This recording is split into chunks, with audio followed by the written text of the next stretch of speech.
सबके अंदर एक ठाकुर है जो न्यायालयों में बैठा हुआ है, विश्वविद्यालयों में बैठा हुआ है, संसद की दहलीज को वो चेक करता है। भारतीय जनता पार्टी जो पार्टी है वो कन्फ्यूज का पार्टी, उसका काम ही है भ्रम फैलाना। इस तरह का वो बयान दिए हैं, उनको खेद प्रकट करना ही पड़ेगा। ये साजिश का हिस्सा है। मनोज झा जी के वक्तव्य देश की तमाम उन लोगों के समर्थन में है जो दबंगई के खिलाफ, उस दबंगई प्रवृत्ति के खिलाफ जिन लोगों ने आवाजें उठाई है। इसको लेकर के जाति विशेष के लोग आगे बढ़े हैं, तो मैं तो समझता हूं कि उनका पॉलिटिकल स्टंट है। ये ओम प्रकाश वाल्मीकि जी का है। इसमें जो प्रतीक हैं वो किसी जाति विशेष के लिए नहीं है, क्योंकि हम सब के अंदर एक ठाकुर है जो न्यायालयों में बैठा हुआ है, विश्वविद्यालयों में बैठा हुआ है, संसद की दहलीज को वो चेक करता है। तो कविता कुछ यूं है, चूल्हा मिट्टी का, मिट्टी तालाब की, तालाब ठाकुर का, भूख रोटी की, रोटी बाजरे की, बाजार खेत का, खेत ठाकुर का, बैल ठाकुर का, हल ठाकुर का, हल की मूठ पर हथेली अपनी, फसल ठाकुर की, कुआं ठाकुर का, पानी ठाकुर का, खेत खलिहान ठाकुर के, गली मोहल्ले ठाकुर के, फिर अपना क्या, गांव, देश, शहर। और मैं फिर से क्लैरिफाई करता हूं, वो ठाकुर मैं भी हूं, वो ठाकुर संसद में है, वो ठाकुर विश्वविद्यालयों में है, वो ठाकुर विधायिका को कंट्रोल करता है। इस ठाकुर को मारो जो हमारे अंदर है। उनके कहने का मतलब था कि वो मालिक जो है, तो उन्होंने कहा कि हम अपने आप को ठाकुर मान के चल रहे हैं, आप मान के हो सकते हैं ठाकुर। तो इस तरह से उनके बयान को 7 दिन के बाद उनका बयान पर शुरू हो गया। 7 दिन के बाद कब भाषण हुआ? लोकसभा में, राज्यसभा में।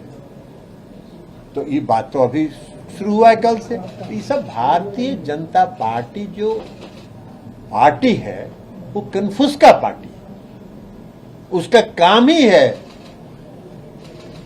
भ्रम फैलाना, कन्फ्यूज की करना। मनोज झा जी के वक्तव्य देश की तमाम उन लोगों के समर्थन में है जो दबंगई के खिलाफ, उस दबंगई प्रवृत्ति के खिलाफ जिन लोगों ने आवाजें उठाई है। वो आवाज थी उसके खिलाफ चमन्नी अठन्नी, जिसकी राजनीतिक पूंजी कुछ नहीं है, जिसके कई चीज लुटते हुए उनके आंखों के सामने विधानसभा में दिखा, विधानमंडल में दिखा। वो व्यक्ति सवाल खड़ा करता है किसी के इमेज पे। माफ करना, तुम्हारी थोड़ी जो दिखा रहे हो, भाव दिखा रहे हो, भाव तो मरता हुआ दिखा था।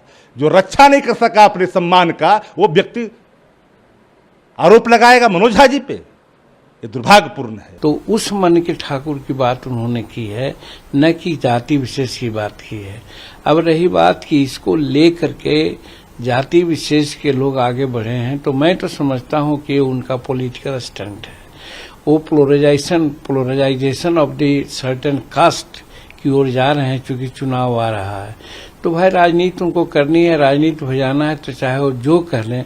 लेकिन मेरा पर्सनल व्यू है कि मनोज झा ने कोई गलती नहीं कहा है। वो किसी कवि के कविता को उद्धृत किया है और यही कहा है कि मन के ठाकुर हमारे विकृत हो गए हैं, जिसके चलते आज इतने प्रकार की समस्याएं आ रही है। महिलाओं के प्रति सम्मान हमारा नहीं है, अन्य लोगों के प्रति सम्मान नहीं है, सहिष्णुता समाप्त हो गई है, राष्ट्र का प्रेम भी हम कहीं न कहीं दूसरे रूप में देख रहे हैं। तो वो ठाकुर गड़बड़ा गया है, उस ठाकुर को ठीक करना चाहिए, ये उनका कहना है। इसका मतलब ये नहीं कि जिस ठाकुर जाति विशेष की बात कही गई है उसमें कतई कभी नहीं उनका कहने का इरादा है, और शायद वो इसको स्पष्ट भी कर रहे हैं। जिस तरह का वो बयान दिए हैं, उनको खेद प्रकट करना ही पड़ेगा। ये साजिश का हिस्सा है, ये बयान साजिश का हिस्सा है, ये प्री प्लान बयान है। आप कविता पढ़ रहे हो, कविता के बाद कहते हो कि हमारे अंदर के ठाकुर को मारो। क्या संदेश देना चाह रहे हैं? आप कहते हैं कि हमारे अंदर के रावण को मारो, राक्षस को मारो, हमारे अंदर के ब्राह्मण को मारो। आप ये कहते, आप ठाकुर शब्द का इस्तेमाल करके कहीं न कहीं ठाकुरों का अपमान कर रहे हैं। और हम उस ठाकुर की बात कर रहे हैं, जब युद्ध हुआ था तो युद्ध में सर से धड़ हुआ था ठाकुर का, लाश बिछी थी ठाकुर की, और विधवाएं हुई थी औरत ठाकुर का। आज देश में कुर्बानी दिया ठाकुर। आप उस ठाकुर शब्द का दुरुपयोग कर रहे हैं। और ठाकुर शब्द तो सिर्फ राजपूत नहीं लगाते, ठाकुर तो हमारे कर्पूरी ठाकुर भी लगाते थे, नाई समाज ठाकुर लगाते हैं, ब्राह्मण समाज भी ठाकुर लिखते हैं अपने आप को, भूमियार समाज ठाकुर लिखते हैं, राजपूत ठाकुर लिखते हैं। तो आप किसको टारगेट कर रहे हैं, हम आपसे पूछना चाह रहे हैं। जो आप षड्यंत्र कर रहे हैं, ये षड्यंत्र आपका कभी भी सक्सेस